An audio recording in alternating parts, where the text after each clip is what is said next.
Hare Krishna, Namaste. Chapter 14 is entitled as Gunatraya Vibaha Yoga. Sarvopanishado Gavaha Dokta Gopala Nandanaha Partho Vastaha Sudhir Bhokta Duktam Gita Mritam Mahat. This Gita Upanishad, which is Bhagavad Gita, considered to be the essence of all the Upanishad, is just like a cow, and Lord Sri Krishna, who's famous as a cowherd boy, is milking this cow. Arjuna, just like a calf, and learned scholars and pure devotees are to drink the nectarian milk of Bhagavad Gita. Bhagavad Gita is such a wonderful literature which is very systematically in a progressive way given to us by Krishna. This Bhagavad Gita is sectioned into 3. The first 6 chapters from 1 to 6, and in the second section from 7 to 12, and the third section from 13 through 18. In the first 6 chapters, the first 2 chapters is about Atma Swarupa, Atma Jnana, about the Atma, and chapter 3 to 6 are the means by which one can realize Atma.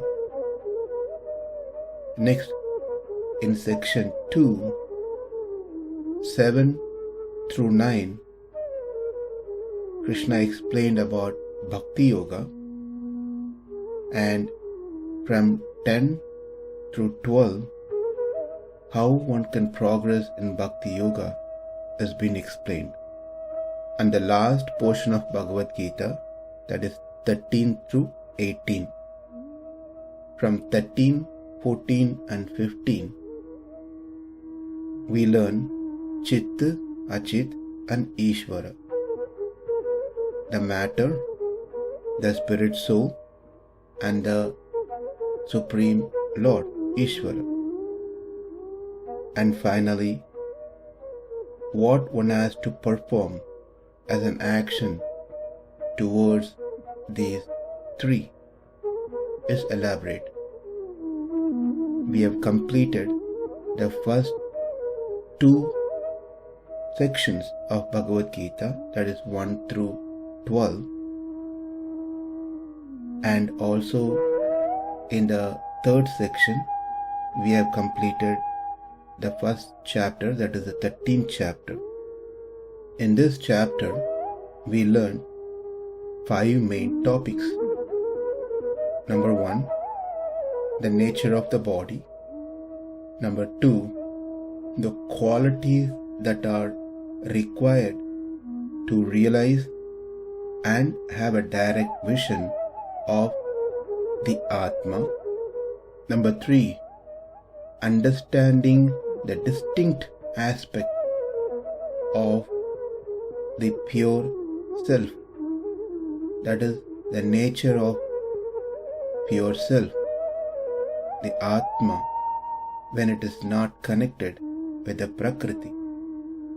And number 4, the cause of bondage, the reason for the Atma to be entangled with the Prakriti. And the 5th subject from the 13th chapter, the manner in which the Atma can be discriminated from the body.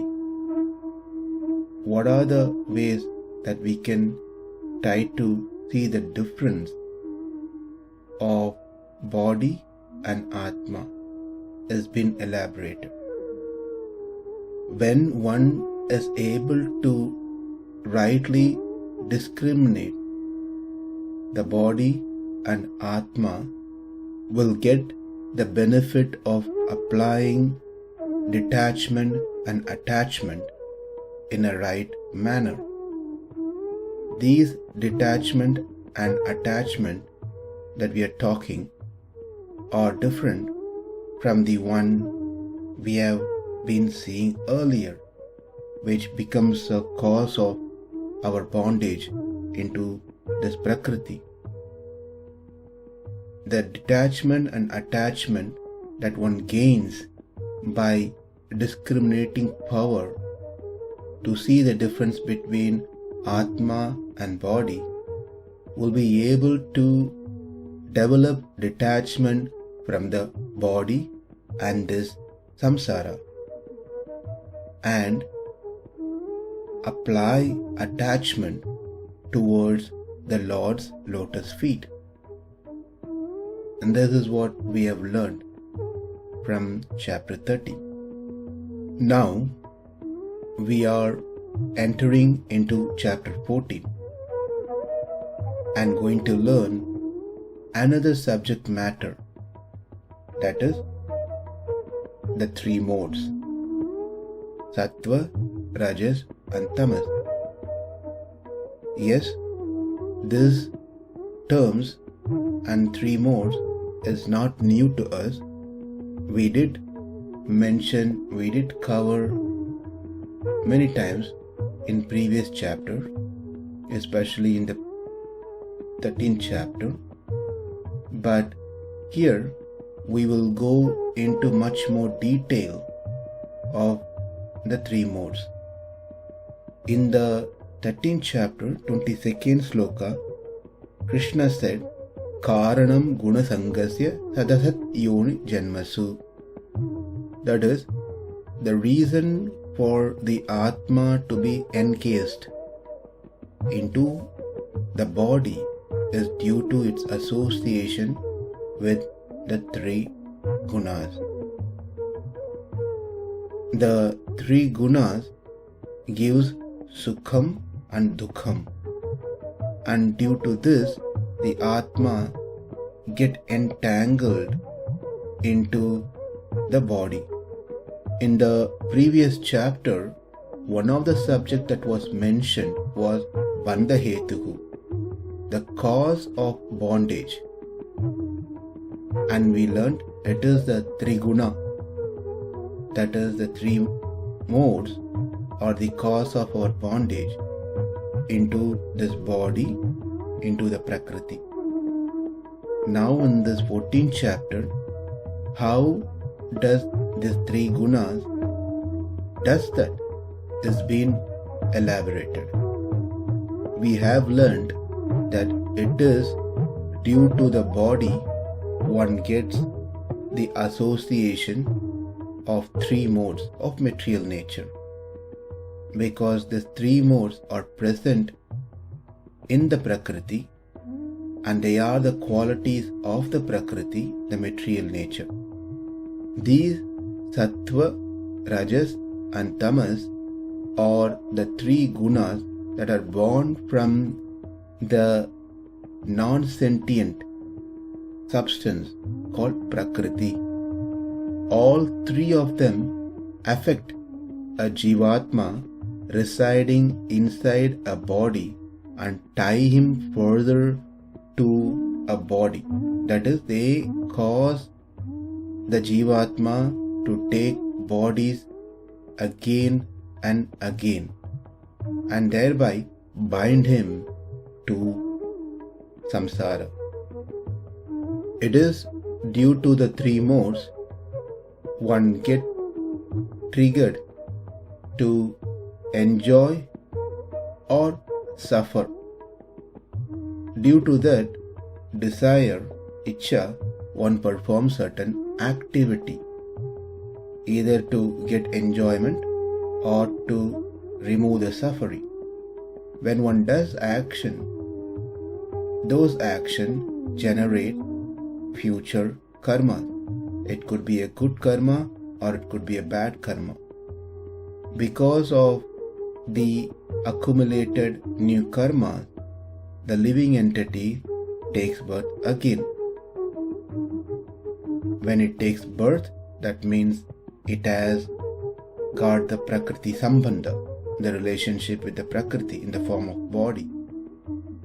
When it has the relationship with body, that means body has the qualities of 3 modes. Therefore, the Jivatma associates with the 3 modes of material nature, Sattva, Rajas and Tamas. Due to the association, again one desire or exercise. When these desires are exercised, one does action. Due to the action, the karma get accumulated. Due to the karma, one takes a new body. And by the body, association to the Prakriti and 3 modes comes into the picture. And this is a cycle that repeatedly goes on. So it is the 3 modes effect that causes the living entity to enjoy or suffer. Therefore, this topic of 3 gunas is quite very important to learn the details. Unless and until we are free from the influence of 3 modes, we will not be able to stop getting new body. Getting new body, more entanglement. Hence, chapter 14 teaches us 4 topics in this matter. In Gītartha Sangraha by Sri Yamunacharya, he mentions that Gunabandha Vida Tesham Kartrutvam Tanivartanam Gatitrayasva Moolatvam Chaturdasa Udiryate. That is, Gunabandha Vida, the ways in which the gunas bind the Atma to the material existence. Number 2, Tesham Kartrutvam. It is the gunas are considered to be the agent of all activities. Number 3, Tannivartanam. How to stop the activities of the gunas. And lastly, Katitrayasva Moolatvam. It is the Supreme Lord Sri Krishna alone is the bestower of all the 3 ultimate goals of life, that is Kaivalya, Aishwarya and Moksha. Let's quickly understand what these 4 subjects are. The first one, Gunabandha Vida, the way in which the gunas bind the self to the material existence. Sattva Guna is Lagu, meaning light, weightless. So it gives the quality of being light. Therefore, the Indriyas are able to travel outside of one's body easily and grasp many things. Sattva Guna is said to be Prakashaka, meaning creates knowledge and generate happiness. Whereas Rajoguna is Chalam, meaning it keeps something constantly active. Therefore, it is said to be Upatampaka, meaning that which motivates, pushes the other 2 gunas to perform their respective activities. This is what Rajoguna does. Rajoguna pushes and motivates Sattva Guna and Tamoguna. And Tamoguna is Guru, meaning not the spiritual master. Guru has many meaning, depends on the context. Here, what it means is it makes things heavier. So it is said to be Varanaka, that which curtails or blocks the Indriyas from going out and grasping things. Exactly opposite to Sattvaguna. Sattvaguna is lagu, light, and gives prakasham, that is, gives knowledge by able to travel outside and understand things. Whereas Tamoguna is not light, it is guru, heavier, and it blocks the knowledge to travel from inside to outside. It blocks the Indriyas not able to go outside and grasp things, which means keeps the jiva chained into samsara by promoting in sleep, laziness, lack of attention, preventing from doing certain activities on right time. All these things are done by Tamoguna. The second subject, Tesham Kartrutvam, that they are the agent of all actions. It is Sattva, Rajas and Tamas are the one which brings the living entity under the influence of desire, anger, sorrow, happiness, and make him perform certain activities. In other words, the self develops desire for certain action, like say improper things. It is only due to the gunas. In its nature, the Atma does not inherit any desire, doesn't have anger, doesn't have sorrow, nothing. It's like the water in contact with fire becomes hot, but the nature of water is not to be hot, but just the association made the water hot. Similarly, the self, Atma, by its nature is of good qualities. That's the truth. But due to his contact with Prakriti and its three gunas, he indulges in act inappropriate to his nature, totally against to all his good qualities. Why? Because of the association of three gunas and the Prakriti. Therefore, the gunas becomes the agent for all activities. Tesham Kartrutvam, that is the second subject explained in this chapter. Tannivartanam, how to stop the activities of the gunas? Well, it's an easy answer, but needs complete faith and determination to follow it. It is only by developing unwavering devotion to Krishna, looking upon him as the only reward to be attained, then one will be able to escape from the three gunas, its influence. They cross over the gunas and finally reach the supreme destination. And finally, the fourth subject is Gatitrayasva Moolatvam. It is Krishna alone who is the bestower of the three ultimate goals of life. One may have a goal of wanting to attain the direct vision of Atma and just derive bliss from that, called Kaivalya.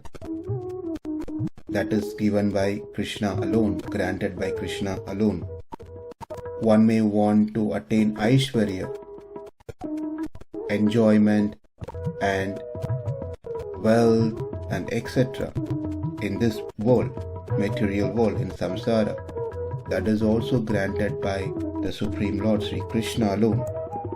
If one wants to cut off complete connection from the three gunas, from the Prakriti, that is also given by the Supreme Lord, where one can attain the spiritual abode and serve the Supreme Lord directly.